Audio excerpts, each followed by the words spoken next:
So, welcome to Viking Preparedness. I'm Pastor Joe Fox behind the camera. We're out here on the 12th annual winter bug out bag campout, and you can see it's pretty hard to see where everybody is. There's 30 some people out here, and you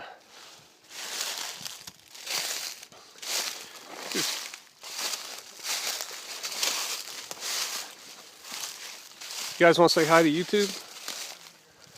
Hi YouTube. Hello. Shalom. So what do you guys think so far? Nice out here. Amazing experience.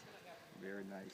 What is the best part about what you guys have done out here? What was like the coolest thing or the neatest thing? Or I can't get you both in the shot. I gotta come over here. And the coolest thing for me, this is my first time actually sleeping outdoors. Right? So you know. It's all been. Right. That was good. I mean, the training we had was good. What time did you guys get up today? Were you up like right at dawn, or did you sleep in a little bit? Right at dawn, I saw the sun come up. Did you hear the turkey? I think I did.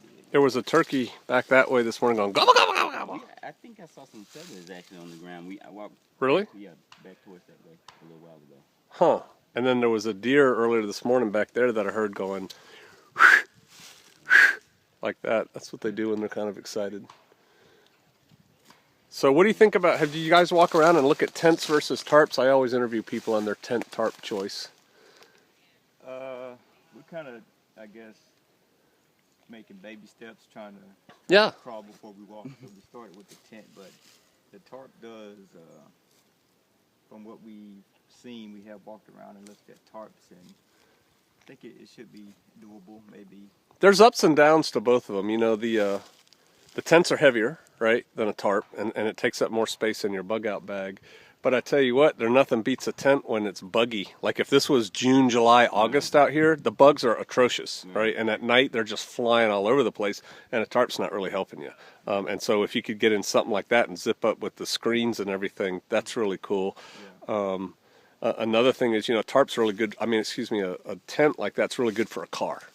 You know, you throw it in the car, and if we just got to park on the side of the road tonight and camp, we can do that. But, you know, tarps work. And it's fun. You know, it feels like you're more outside.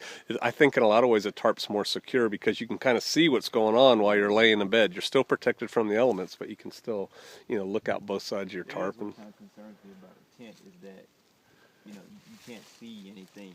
Right. And you hear you hear some guy walking to pee, but you don't really know, you know, and it's like, who is that out there? Whereas if you're in your tarp, you just roll over and look, it's like, okay, that's Bob, or, you know, whatever. Exactly. So how about the weight of your bobs? How'd that feel to you? Yours didn't look abnormally large to me. They were doable for the height. I saw some other ones that were smaller than ours. You know, I don't know if I would you know take anything out at this point, but still not sure. I think we weighed them and everything, and we kind of did test runs and walked around. You know. So like, what were they weighing in at about? About between 20. Was it 25 to 30? Or was I think it was like more like 35. About 35. You know, really, that's the smart weight. Is 35. No, seriously, it is. Like if you guys could walk all day with your bobs, right? Your bobs are a size, because I saw them. You can't see them now because it's all packed. I mean, it's all unpacked.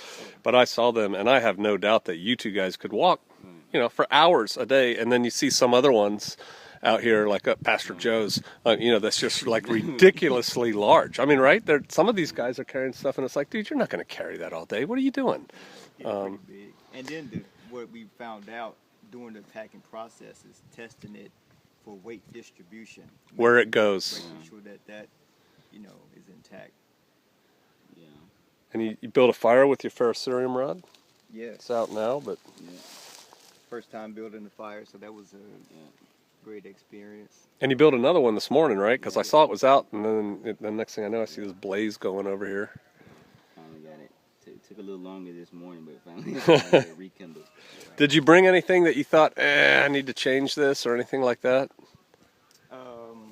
Some things on the bags, we were just actually saying earlier, or I was saying earlier, I would have brought more water. Like things, I would have took things out and replaced that with water. Right.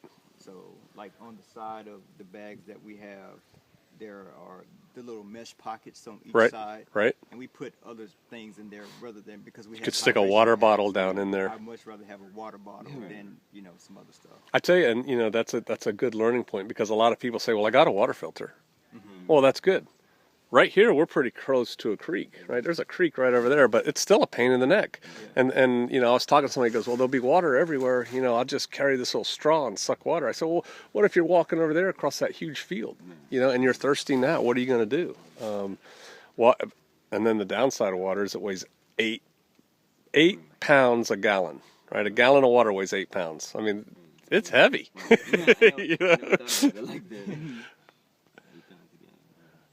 All right, well, I just got the low battery sign, so say shalom to the people. Shalom.